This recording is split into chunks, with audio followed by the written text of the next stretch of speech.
lot of people absolutely love blowing up other folks. Like that is what they wake up in the morning to do. And they love to just go terrorize the seas, and we think that's great. That's awesome. That's what piracy is all about.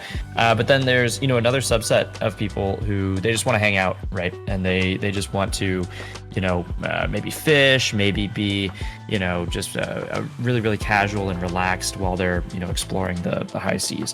And so what we're doing is we're going to be separating out a new economy for the game, where when you enter into this game mode, everyone will start with nothing functionally, and everything will have to be crafted up from scratch. And the way that you're going to be crafting those things up is going to be that you'll collect resources by way of fishing. You'll have your little raft, you'll run around, and fish up these various different spots while avoiding some of the larger ships. And then as you collect more resources, you will then be able to craft larger and larger ships yourself. And the big core fantasy here is that we really, really want huge, awesome ships in the game. That was something that we originally set out to do in Captain and Company, and it's something that we are going to be doing here, with this new gameplay update, is that we see a world where everyone who loads into a new seasonal war on Captain and Company, you start on a raft and you can work your way up, to having a sloop, and then to a brig, and then to a man of war, and you will be, respected out there on the high seas because you're the person that everybody can see, and you're blowing everybody else up. So it's a very, very exciting game mode, and like I said, a lot of a couple other games actually that I'm familiar with, some from ex Riot developers, etc., are also building very similar games right now. So the expectation is that this type of gameplay mode, for massively multiplayer games, will be really, really well received. Okay, so going through a couple of the questions here, and guys, again, feel free to put them either in this chat here or in share. We'll keep an eye on both. But just walking through a couple of them. So from RXB, so in the upcoming release of the nodes, can you give us information on how to use it and how they work? Do you have to use a third-party app or website to start generating the nodes? So we'll put up a primer for these nodes here over the next, it looks like 2 weeks is really going to be the timing here. It'll be very simple. So you guys will be able to both either operate your nodes yourself, or you can simply delegate your nodes into what is functionally a staking pool. And if you delegate your nodes into a staking pool, they will just be operated for you. And so it'll be very, very easy. You won't need to really understand how server architecture works or what spinning up a node even means. You can simply delegate your node to a different node operator pool, and then they will operate your node on their behalf. And so it should be fairly seamless. And we're going to have that both on our own website as well as on a third-party website. You guys will have at least 2 options there, to operate your nodes outside of just running them directly yourself. And then more on the nodes, can you give us the specs requirements of the device to operate the nodes? How many node keys can we use on that device? And if you prefer to use a VPS, which VPS? So operating the node network does not actually require VPS itself. You do need to be outside of a restricted region to claim tokens, but to actually operate, the nodes, you can be anywhere. It uses very rudimentary server architecture. I'm pretty sure that you can run the nodes on an actual toaster, maybe a Raspberry Pi or something if you wanted to, but you really should not be concerned about, server specs. That may change over time as we increase the amount of computation for the game that the nodes are responsible for, but at the outset, no. You will simply be able to run them, either on your own machine or any, VPS that you choose. And if you don't want to do that at all, you can simply delegate them into a staking pool, and you'll receive the tokens, from that delegated pool. So it should be very, very easy for you guys. I wouldn't be too stressed about operation. About the Skellies, are we able to see and use our Skellies in game? What will be the other utilities of having Skellies, and do you have any plans for it? So Skellies, first and foremost, are PFPs. It's very important that everybody understands that. It's very difficult to create, kind of infinite value for infinite assets. And so we try to avoid making promises where we're going to, continue to drive infinite amounts of rewards and value to, some of these older assets. The Skellies are really supposed to be art. They are supposed to be fun PFPs. Having said that, Skellies are usable in ports. So that was our, kind of major concession to the Skelly community, that you will be able to use those as utility in ports, and we have no plans on changing that anytime soon. There have been a ton of requests to also use Skellies as AI assets, to be, kind of like NPCs that are on your ship, This is a pretty popular request. I actually think it's very cool myself as well. I think it would be a ton of fun to have sort of a mini game or a meta game, where you can maybe manage a team of Skellies that goes out and operates your ship. I think it's pretty cool. If we did it, it may need to be in a separate game mode, just to preserve the fairness of the real game. We're not sure yet, but I wouldn't take any promises around the Skellies right now. We're very, very focused on the core game mode. Can you give us some use cases and utility of CNC? Wow, these are great questions. I don't know who you collected all these from, RX, but these are fantastic, man. Great work. So the utility and use cases here, it's very straightforward. First of all, we are building this to be a decentralized studio, and we really mean that. You guys have seen that over the past 2 years, where every major econ vote has been a proper, on-chain vote, where all of you have had a voice, and you all have been able to decide, where the game is going. We will be doing 3 things with the token that are really important to all of you guys. The first of that is actual governance. We want to turn this game over to the community. We do not want to be developing this game behind closed doors. The way that we are setting up this new season is that we will be able to pull off very rapid iteration. We'll be able to take very quick feedback, and as long as your feedback is within the confines of the way that the game mode is set up, we'll be able to, make those adjustments. And so we see a world where the token holders will actually be able to guide, the feature development around the game, which we think is extremely exciting. And it's in line, with kind of traditional cypherpunk principles, as well as some of the, OG great games like old school RuneScape. The second is that we will sort of have what would, I guess, be described as a single-sided staking mechanism, but it's a little bit different. It's more like a single-sided participation mechanism. You're going to be able to vote on which side of the war you expect to win.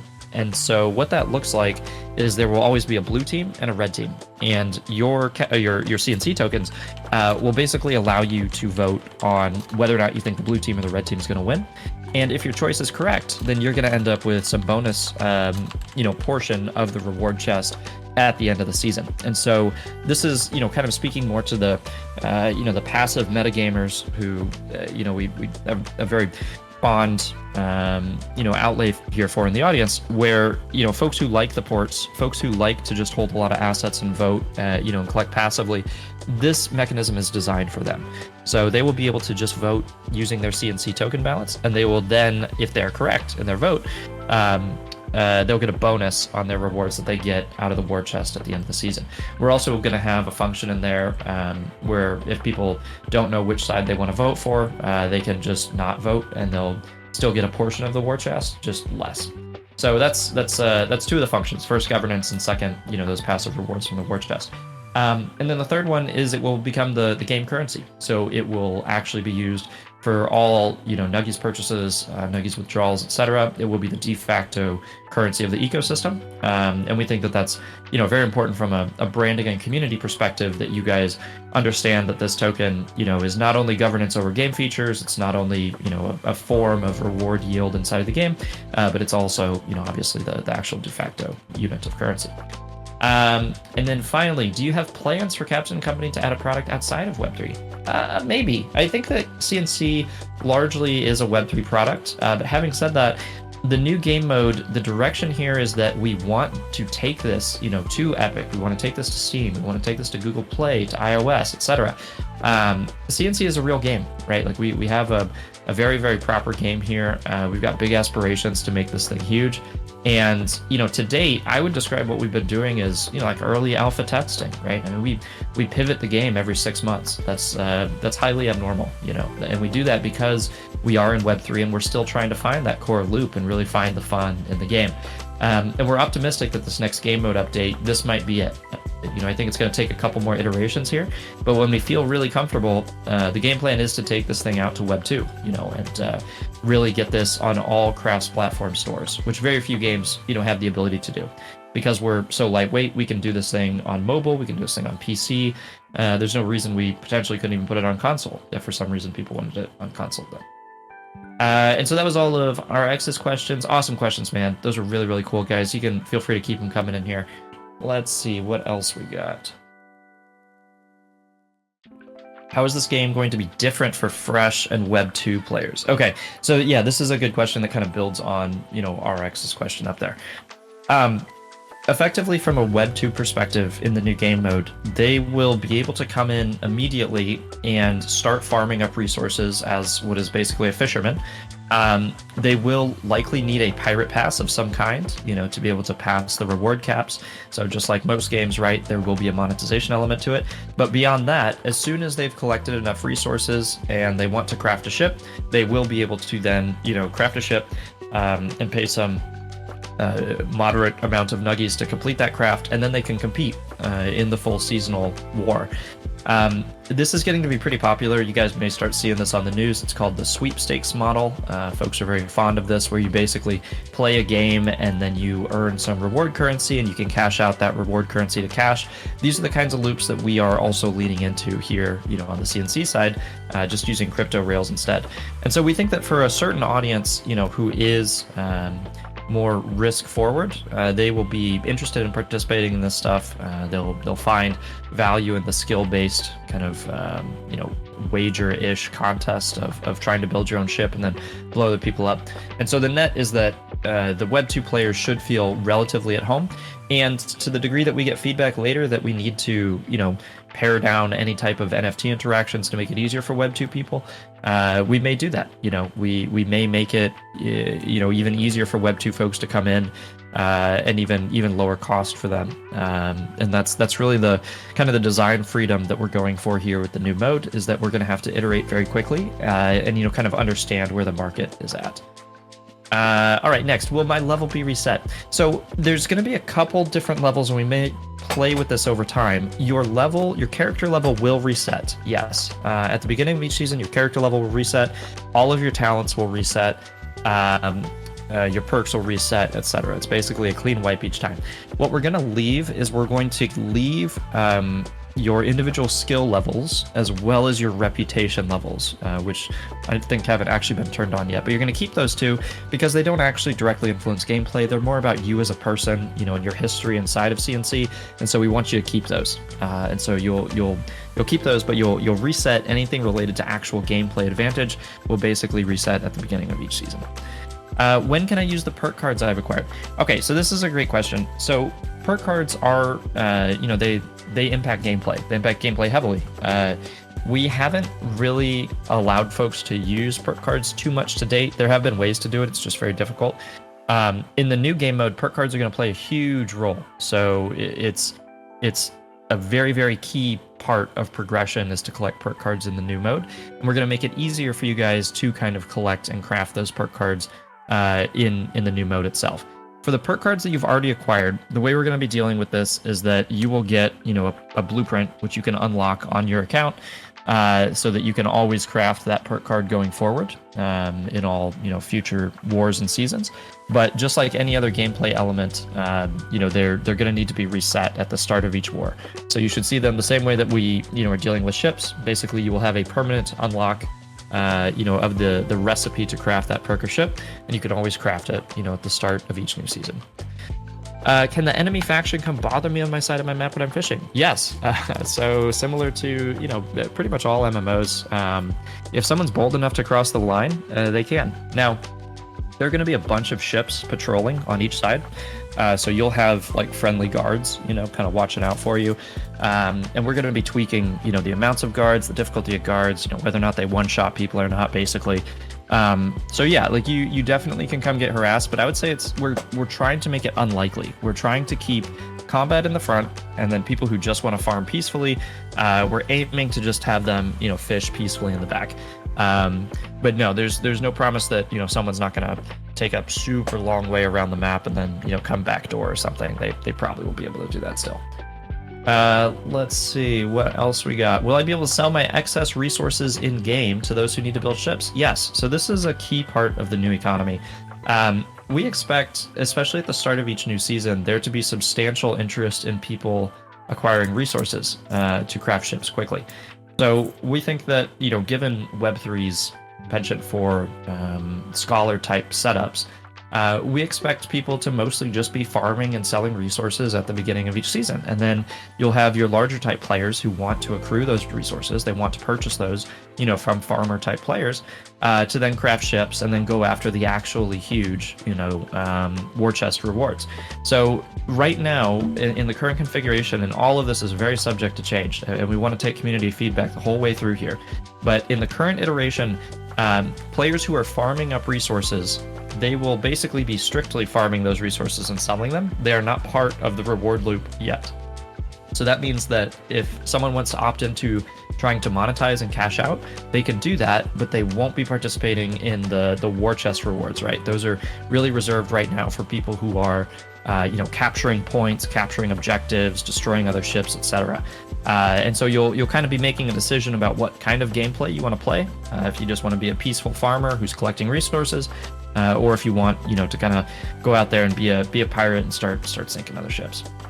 But the net is that yes, you will be able to sell your excess resources in game to those who need to build ships, and that'll be facilitated via our in-game auction house and marketplace.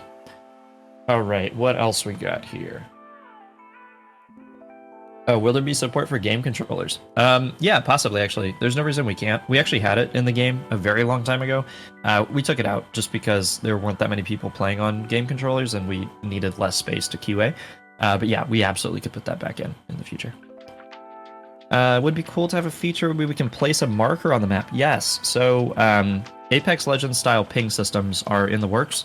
I wouldn't say this is anytime soon, but it will be, probably in the next couple months, I would bet, is a fair bet. We're going to be doing a chat system first, which I know that most of you will probably be very happy to hear about, because everyone wants to, lightly yell at the other pirates on their ship. And so that we're going to be adding a chat system, and so you'll be able to, chat with other folks. But the ping system will take some time, but you should expect, like a full Apex Legends, modern ping system is really the objective there. All right, so how many players on each team for the new game mode, like for red and blue? What would be the rewards for the winning team? Okay, it's a great question. So at launch, it's going to be 64 players total on the map. So that means 32 players on blue, 32 players on red per server lobby. All right, we're going to have 4 server lobbies open at the same time. There will only be those 4. We may add more server lobbies, if players blow those out. We generally sit around 250 to 350 concurrent users online, so we think 4 lobbies should do the trick, but we may need to go up to 6. And then, if the game starts to get really ridiculously popular, we're going to need to add more lobbies.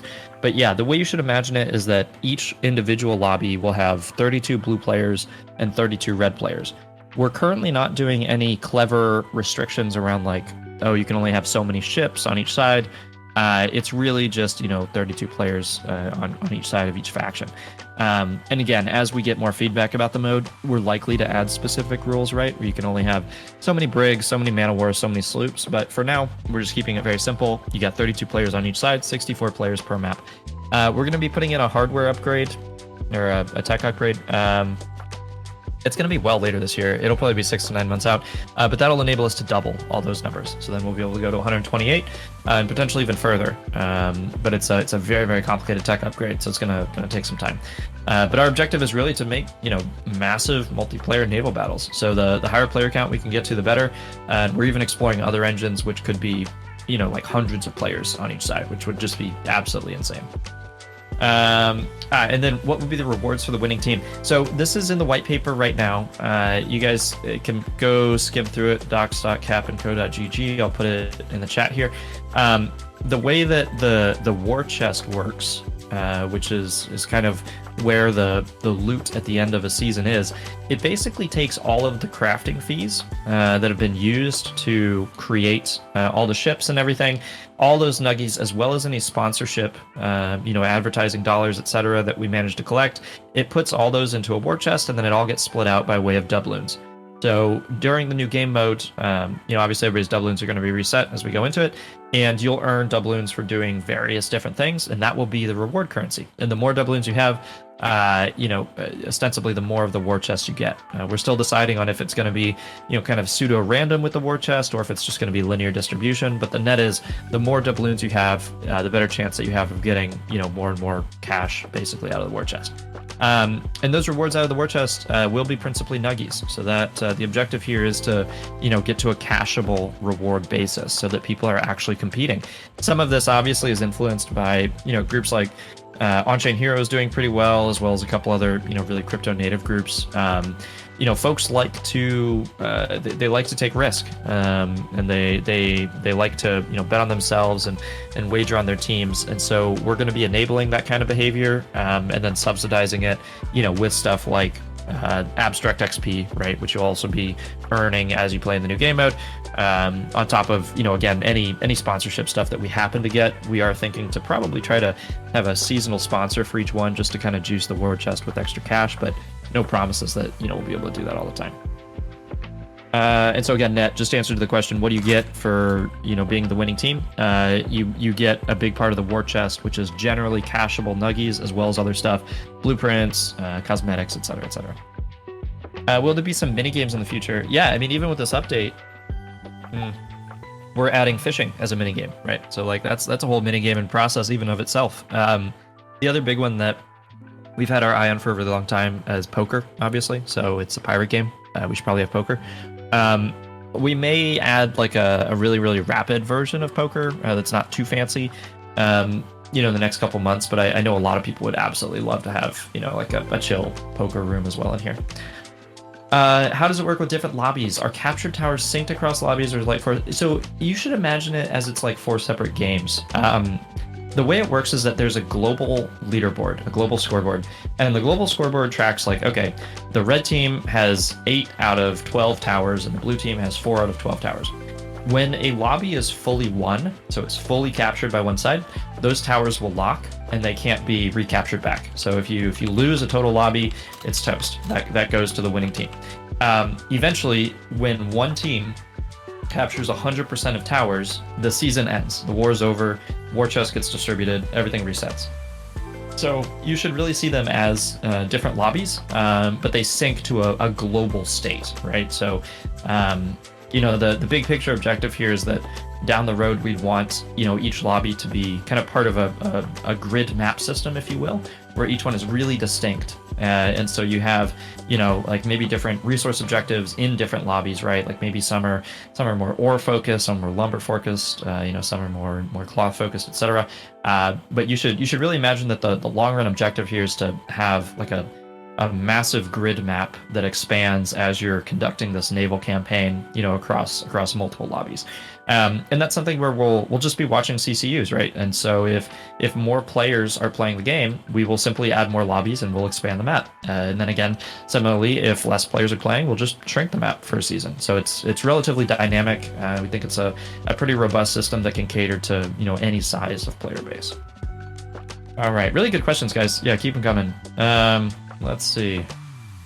Are there any customization plans for the cannonball fireworks effect? Yeah, actually, we've got this a couple times. Paints on fireball effects and/or different VFX for them, definitely possible. Yeah, that's on our list of cosmetics that we think people would really enjoy. So yeah, Guava, good to see you thinking that way too. Brandon's fishing level is 99 in OSRS. Dude, you're gonna love it in here. Yeah, we're honestly taking inspiration from Fishing Frenzy. They've done a phenomenal job. They just released their update today, which is kind of like Dave the Diver for those of you that like to play indie games. And so we think that their fishing minigame is pretty good, and so we're more or less just going to be using their same framework, which they took from groups like Stardew Valley and other fishing greats before them. So yeah, we're trying to get at a spot where people are pretty cozy with fishing. And then Xenon says, what can we get from fishing and what would be the requirements to fish? So anyone can fish. You can fish, well, right now you can fish anywhere. We may change that to make it so you need like a certain rod or a certain level or a certain ship.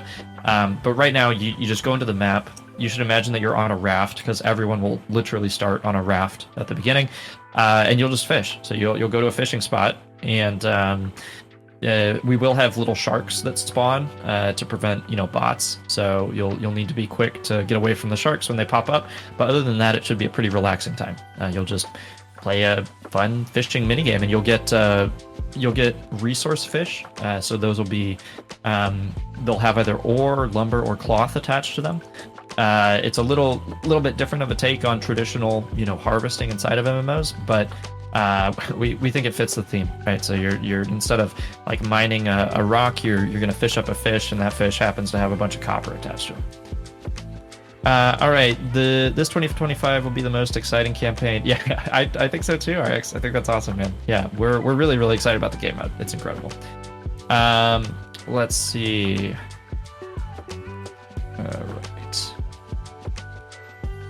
Yeah, lots and lots of dynamic stuff that we're baking in here. BitBunny says, will nodes be tradable as soon as they go into public sale? Okay, this is very important, guys. Nodes themselves are not tradable. It's super important. This is a regulatory barrier that we can't cross. Now, in the future, if, for some reason regulations change and everybody's super happy to have nodes tradable, we have no problem making them tradable. Totally okay. But the big part of why nodes are important for issuing tokens is that they are not tradable. They are proof of work systems that are not investments of any kind. So when you have your nodes, they will immediately begin issuing CNC tokens. The CNC tokens themselves are obviously tradable. You can do whatever you want with them. We're probably going to have maybe some LP bonuses of some kind for those of you that like to do that. There's obviously going to be utility immediately in the game, but the nodes themselves are not tradable, but the CNC token is. Are there any plans to address the seasickness inside the game? Yeah, actually, we hear this a lot. This is a tough one because some people want the ships to go super fast. Some people want it to be like a very realistic pirate sim. I think historically we've kind of bounced between the two, and it's been difficult to balance. We're really just going to be taking feedback here. Like, if you guys think the ships go too fast, we can just slow them down and make it a more realistic pirate game. If you want the ships to go even faster, that's fine too. We've even considered really zany stuff like introducing, certain flying ships, etc. There's really no bound to what we're open to doing here. It's just we've got to be very careful about engineering time and then feedback from the community about what you guys actually want.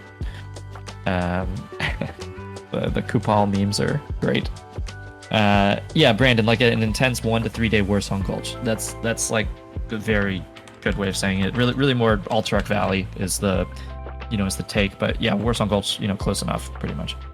Will there ever be more than 3K permanent pirate passes from ships? No, we're not planning to issue any more of those. Frankly, we lose a ton of money as it is with those permanent pirate passes. So yeah, no, the studio will not be issuing any more permanent pirate passes. I can't imagine in any capacity. So those will remain as they are. That's really just a nod to you guys OGs in the audience who have one by way of the ships. So those will stay.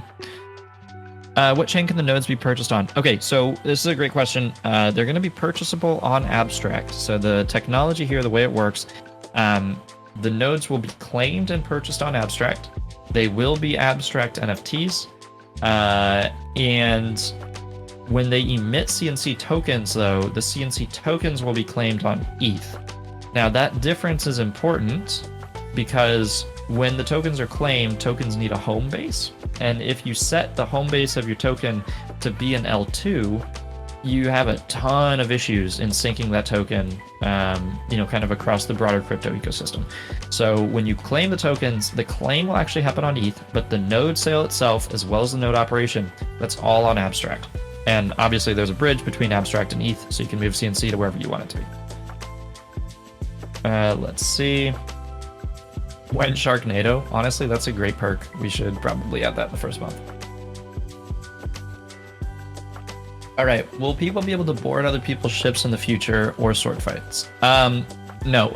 So unfortunately, we're going to put out a list of like the hard line things that we can't do because of engineering constraints. This is unfortunately one of them. There will never be boarding in CNC, or at least not while we have the resources that we do. I mean, maybe if for some reason CNC became the largest pirate game of all time, then yeah, we could probably do boarding. But it would basically require an entire engine rewrite, and so we will definitely not be boarding or sword fights anytime soon. But that is obviously a very popular ask. So maybe in the future, maybe in the future. Can CNC claim from nodes go into a wallet of own choice or only to the wallet that holds the node? So it's only to the wallet that holds the node. We will be working on some tech around this to make it cleaner for folks, because I know some people will want to hold their nodes either in their abstract wallet, or in a ledger. It kind of depends on the person. And we want you guys to be comfortable with being able to claim, to a specified wallet. So particularly in the case where they're held in an abstract wallet, given that abstract wallets aren't reflected on ETH, we've got to be extra careful. So this is a question, BitBunny, that we're still considering, and we're going to try to, get to a solution there that makes everybody comfortable. Can nodes be claimed and used by people in the USA? So what I can say is that the site itself will be geo-blocked, as most sites in crypto are. But there's not a hard KYC requirement. So because these are proof of work type systems, we do have to geo-block things around staking and claims and rewards, etc. But they will not have like hard KYC, so read into that how you will there, but it'll probably be okay for you. We should have a poll on if we can have rare skins like Fortnite. Yeah, no, rare skins like cosmetics, hats, maybe even pets, all these things, totally possible. All that is well within, the realm of possibility. All right. We're actually going a little bit over the time I had even set across from this. You guys' questions are great. I could stay here about 5 more minutes and keep answering here. Let's see how far we get. So if someone suggested putting a betting or any casino game, would you accept that offer if they give good dollar investment? So this is a complicated question. Probably not. I mean, like real dollar gambling puts you in really hot water really fast. However, what we can do is kind of sweepstakes enabled doubloons gambling. So this might look something like we have a poker table, and you can take in your doubloons, right, which are your reward currency, which you have not purchased at any point in time. You've earned them strictly through gameplay, and then you can gamble against other players, and we can either let you win nuggies, which could be withdrawn, or doubloons. So that is totally possible. We might end up doing that, but no, we can't do like straight casino inside the game. It's a highly regulated area. Let's see. Will it be purchasable merch in the future? I'd love to have merch, actually. We should probably set up a merch store. Those are relatively easy to get set up, so we can do that. I think Joshua 3dads, I don't think he's in the audience here, but he made some absolutely insane, like almost pure silver pins for CNC. They're really, really cool. So yeah, there's definitely interest in merch, and we can totally try to support that. Let's see. Yeah, I need to change my bandana. Yeah, the ability to change your bandana, that'll come later. I know that everybody gets like randomly assigned a color, and some people like their color and other people want to immediately delete their account. So we'll be supporting changes later probably. What's the price per node? It says 50,000 for 0.002. Yeah, so that's 0.002 per node. Now, keep in mind, the first 3 tiers are going to be bought by the foundation itself. And that is to support the the campaign that we're running right now, the play to airdrop, etc., and some of the early ecosystem rewards. So basically those first 3 tiers that you see, in the white paper, you should assume that those will basically not be available. Like they will immediately get blown out. They'll immediately get whitelisted and bought up. We're playing with the notion of implementing a whitelist for holders only for the first couple tiers after that, because we know that a lot of people are actually concerned that they're not going to be able to get in at the price that they want. And so we're going to be sharing, a little bit more about that situation later. But we want to be, very conscientious towards existing holders and making sure that they're, comfortable and they're not getting left behind in the dust. Stuffed toys for Skellies. I think stuffed Skellies actually would do pretty well. That would be pretty cool. Can we reset the skill tree in the future? So yeah, we need to add this to the cash shop. We'll make it, a thing you can buy in there. But the skill tree will also reset every season. So when we drop the new game mode, it'll reset then, and then it'll reset, each time that the season ends in the future. Okay, guys. Well, look, these have been absolutely incredible questions. As you guys know, I'll be in the Discord here. The mods will be in the Discord as well, continuing to answer questions. anytime they come up. But we are crazy excited, about this new game mode. The new econ setup, gives the studio a lot of leeway to experiment and actually try new gameplay forward things. So you should expect to see, new ships, new features, just a lot of experimentation. And please send us your feedback on feedback.cap.gg. We seriously do read it. We seriously do take it into account. And going forward, after the CNC token is released, all votes on Snapshot will be switched to that token, and you guys will govern, the feature set of the game. So, huge shout out to all you guys. Thanks so much for coming out. Y'all enjoy the rest of your day here.